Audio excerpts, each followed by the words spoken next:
Os honorários devem ser percebidos por nós de uma forma muito cautelosa no início da prestação de serviço.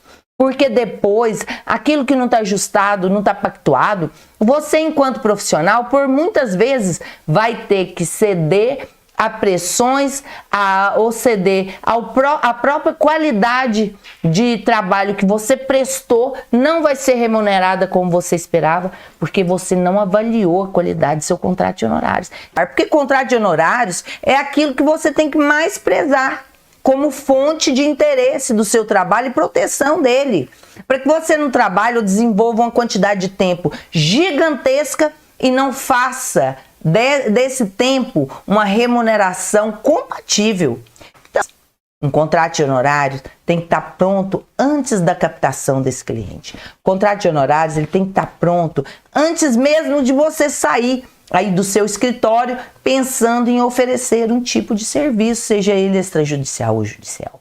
Um contrato de honorários é tão minucioso, é tão rico de detalhes e de clareza, de transparência, porque ele é a ferramenta que vai esclarecer qualquer pendência futura entre você e seu cliente. De uma segunda mão, o contrato de honorários também é aquela ferramenta em que você utiliza para uma futura, para um futuro desajuste entre as partes. Porque você precisa prever em um contrato de honorários todas as desgraças de uma relação entre o nosso trabalho e o cliente. Por que a senhora fala isso, doutora Mical? Porque se o seu contrato conseguir prever todos os problemas que nós podemos porventura imaginar ou porventura uma hora ter esse problema com o nosso cliente, o seu contrato está lá com a cláusula ideal para você esclarecer e não levar prejuízo nesse problema. Ou por você ter andado muito com seu trabalho e no final da prestação de serviço o cliente fala, não, esse aí agora eu mesmo recebo, e te deixar ver navios, porque você não tem uma cláusula clara na rescisão também. Contrato de prestação de serviço escolar é a ferramenta protetiva para você, enquanto profissional, ter gasto o seu tempo de análise de causa, análise de uso das suas atividades advocatícias, seus conhecimentos, da sua especialidade naquele nicho, na sua avaliação do caso concreto. Isso tudo é tempo, isso tudo é dinheiro. Isso tem custo. Eu estudei muito para chegar aqui, para eu dar uma avaliação, uma análise de um caso concreto gratuitamente. Não, eu não fiz isso. Eu não fiz minha faculdade para entregar isso de mãos beijadas, como se isso não estivesse sendo valorizado ou precificado. O que eu sempre gosto de falar sobre contrato de prestação de serviço escolar? Contrato de prestação de serviço advocatício. Eu nunca esqueço de contrato das escolas, vocês viram, né? Por que eu gosto de falar algo que vocês às vezes não param para pensar? O contrato, gente, ele é um modelo generalizado só em algumas cláusulas. Contrato não pode ser cópia de internet. Você não pode fazer um Ctrl+C, Ctrl+V da internet para se adaptar na sua especialidade, na riqueza de informações que você tem para ajudar seu cliente. O contrato tem que ser claro, sim. Ele não tem que ser com letras minúsculas, ele não tem que ser um contrato que as partes não leem. Pelo contrário, o contrato tem que ser muito bem lido por você, pelo seu cliente e bem analisado, para você precificar conforme a quantidade de serviço e tempo de serviço que você tem. Não se esqueça que aquele trabalho também parcial que você já realizou na sua atividade de prestação jurisdicional de informações para o cliente também é precificado. Por isso eu digo para vocês, o seu contrato tem que prever todas as desgraças de uma relação entre cliente e o advogado, que no caso Eu falo advogado, mas contrato de prestação de serviço pode ser feito até pelo médico. Prestação de serviço são profissionais autônomos e nós estamos incluídos entre eles. Mas no nosso caso específico, ele tem que prever sim. Por que, doutora Mical, a senhora está usando esse termo desgraça entre as relações? Porque se ele prever todo tipo de trauma, todo tipo de relação conflituosa entre as partes, você nunca vai ficar na mão na hora que você precisa. Se você vai lá na internet, faz um Ctrl+C, Ctrl+V no contrato, sabe o que vai acontecer? A hora que você mais precisa daquela cláusula que vai salvar a sua vida, você não tem ela. E aquilo que não está escrito também não está pactuado. E se não está pactuado e ajustado entre as partes, depois não posso chorar pelo leite derramado. Então agora é a hora de você conhecer tudo sobre o contrato. E agora a intenção é facilitar seu trabalho. Mas de repente, se o seu trabalho for dificultado por algum tipo de conflito, você tem um contrato certo ajustado entre as partes. Então você tem que deter um tempo maior para ter um contrato em que ajusta-se as obrigações mais importantes no contrato, do que perder tempo para captar e ter um contrato Ctrl+C, Ctrl+V. Advogado que preocupa com o seu faturamento, preocupa-se com o seu contrato. Eu falo uma coisa para as meninas aqui que trabalham comigo, que é muito séria. Sabe aquele momento quando você está fazendo um contrato e quando você já fez análise do pacto que você está tendo com o cliente, você já atendeu o cliente, você já percebeu quem que é a fera que está na sua frente? Aí você olha e pensa assim, gente, eu acho que é melhor pôr uma cláusula sobre tal coisa. Aí você conversa vai, conversa vem, com um contrato de cópia de internet, não coloca a cláusula. Pois aquilo que você pensou no dia de você elaborar o contrato é o problema que você vai enfrentar amanhã. Deixa eu te dizer, presta atenção. Nenhuma das coisas que eu vou te ensinar hoje podem ser esquecidas.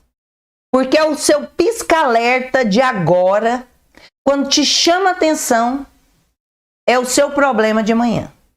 Eu costumo dizer que o cérebro da gente já está tão bem treinado em não ter problema, ou tentando resolver problemas que sejam cada dia menores, inclusive preventivamente lá na frente, ele já nos alerta.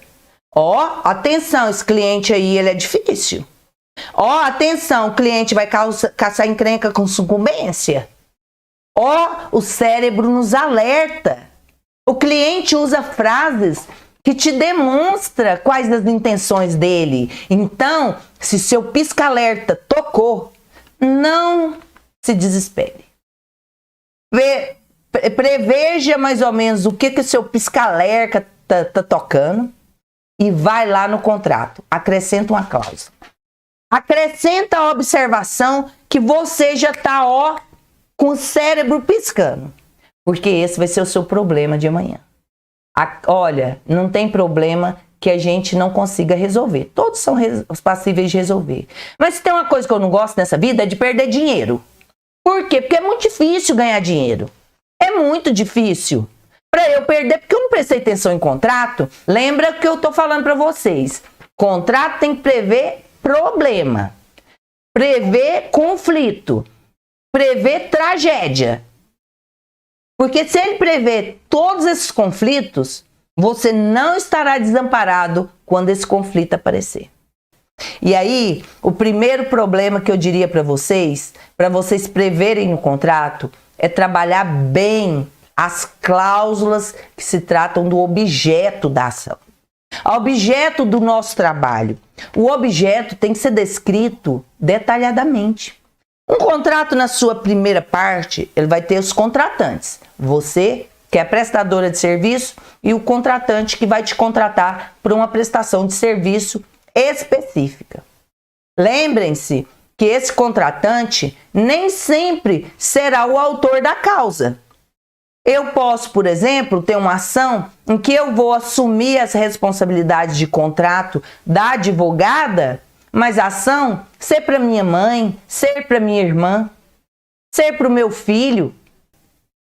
Então, as partes podem ser diferentes daquela em que receberá a prestação de serviço em que você vai oferecer. Por que eu estou dizendo isso? Porque tem que ficar claro no contrato que a prestação de serviço está lá, ó, descrito, será para fulano de tal. E aí no objeto você vai discriminar todo o objeto do seu trabalho. Quais são as especificidades que você vai ter? É um contrato de aluguel? É uma revisão do contrato do aluguel dessa pessoa? É uma ação revisional? É uma ação trabalhista? Esse contrato, essa prestação de serviço, na parte de objeto, ela tem que ficar muito clara, bem como a duração do contrato, as instâncias que esse contrato também está ajustado naquele valor. Porque veja bem, quando a gente coloca o objeto, a gente nunca discrimina as instâncias que você se responsabiliza com aquele honorário pelo aquele objeto. Se eu assumo uma ação trabalhista, o objeto é a ação trabalhista em defesa da empresa tal. Aí eu falo, eu cobro 3 mil reais, 4 mil reais para fazer essa defesa. Em primeiro grau, em segundo grau, esse valor está incluso? Em terceiro grau está incluso? Lembrem-se que as ações trabalhistas, por exemplo, que estão aí os carros-chefes, elas sobem em quase todas as instâncias. E aqui nas varas cíveis não é diferente. E nos juizados tem turma julgadora. Aí trata-se de uma análise de recurso. Então eu gosto nos meus contratos sempre de separar e abarcar essas diferenças. Os meus honorários abarcam a primeira instância da prestação de serviço advocatício, na ação trabalhista tal. É judicial, eu coloco da ação judicial, trabalhista, número do processo. Se for extrajudicial, não é uma revisão de contrato, é para eu elaborar um contrato, a prestação de serviço para a criação e elaboração de um contrato de prestação de serviço. Isso vai estar incluso a sua avaliação de caso concreto? Olha, vou fazer a análise do caso concreto para ver quais cláusulas desse contrato mais se adaptam para a sua realidade. Ou eu vou fazer uma análise de caso concreto para olhar essa ação de indenização, a relação em que foi descumprida entre as partes, se houve uma negativação indevida, se houve uma repetição em débito. Então, são análises. E análise, quem diz que isso não vale algo? Não tem custo. Aí eu digo para você, antes da gente chegar num contrato de honorários de prestação de serviço advocatício, você já não bateu um papo com o cliente? Você já não fez uma certa análise do caso concreto que o cliente trouxe para você? Isso tem custo? Isso está embutido? Eu, Mical, atendo meus clientes. E quando eles falam que querem conversar comigo sobre uma ação nova, o que eu faço? Eu falo para eles que tem um custo para eu informar os critérios ou orientar o caso concreto que ele quer uma certa análise para saber o que ele vai fazer. Porque o seu tempo é valioso e o que você estudou durante todo esse tempo também é valioso, e isso começa a ser precificado dentro da primeira consulta com o seu cliente. E esse primeiro cliente aí, esse tempo que você precificou aí para ele, que seja R$150, R$200, que é a média de uma consulta barata, e você abata na prestação de serviço que você vai pactuar. Mas se não pactuar, você não perdeu o seu tempo, você foi remunerado pelaquela hora de serviço. Ok? E aí, gente, nós temos ainda várias coisas que você vai precisar observar. Se você já avaliou as partes que te contratou, o objeto e para quem é esse objeto. Se você já delimitou nesse objeto o tempo do serviço, bem como as instâncias que esse serviço está direcionada com aquele valor, maravilha. Objeto é a parte em que você mais precisa descrever critérios, porque se na primeira instância, e você como advogado, quando for fazer análise de caso concreto, você mais ou menos já sabe. Eu como advogada, eu sei se eu vou ganhar ou vou perder, ou se tem muita chance de ganhar ou muita chance de perder. É óbvio que aquela decisão final é do judiciário, e cabeça de juiz é terra que ninguém entra. Eu tenho consciência disso. Você também. A gente não pode pôr a mão no fogo na decisão final. Você trabalha com muita qualidade para chegar naquele resultado, mas nem sempre o judiciário vai enquadrar exatamente como você pensa, porque tem ainda uma decisão judicial para se perfazer em cima da sua tese de trabalho. Mas mais ou menos você sabe como que se direciona os entendimentos jurisprudenciais e daí você sabe formar uma convicção. Ótimo! Uma convicção já está, ó, maravilha. Ela tem preço? Tem. O objeto está delimitado? Tá. Aí tá lá o objeto, cláusula 1, qual é o objeto, qual instância, qual o tempo. Se você vai cobrar um acompanhamento do processo. Por exemplo, eu tenho uma ação de despejo aqui no meu escritório de uma escola que dura 11 anos. Vocês já pensaram se eu fosse cobrar honorários dessa ação só no começo da causa? 11 anos. Eu vou ter que tirar do meu bolso para eu manter uma ação de 11 anos dentro do meu escritório. Então, se a ação for muito longa, não deixe de colocar lá uma cláusula em que você vai receber pelo acompanhamento do processo. É mais do que justo, porque tem causas em que você vai terminar ela em 8 meses, 1 ano e meio. Juizado. Quando se trata de vara civil, penal, trabalhista, nada te garante que isso não vá para outras instâncias e o tempo que isso vai percorrer. Porque o tempo de uma ação também é determinada pelo comportamento da outra parte. E outra coisa, cada peça, gente, que você faz na petição, mudando de instância, ela tem que ser remunerada. Eu não posso cobrar R$5.000 numa rescisão de contrato e andar esse processo na primeira instância inteiro, e se a outra parte está aqui, ó, disponível em brigar peça por peça comigo, esse processo vai anos. E aí, em segunda instância, eu não sei a decisão real do juiz. Vai que ele caminha por outro lado, ou que ele te dê parte do seu pedido e parte não. Então você vai para o recurso. É uma outra peça e cabe nesse momento do recurso, não sei quanto tempo que isso vai demorar, uma nova análise para ver se em fase recursal o que você consegue melhorar para o seu cliente. E isso é outro preço. Os contratos de honorários, eles prevêem pagamentos por etapas, porque se você não pode cobrar um honorário, deixar o objeto lá da ação, os pontos que são combinados, eles não podem ficar eternamente combinados no processo se ele muda de fase, muda de cara e exige mais demandas de estudo de caso concreto do cliente para mais resultado.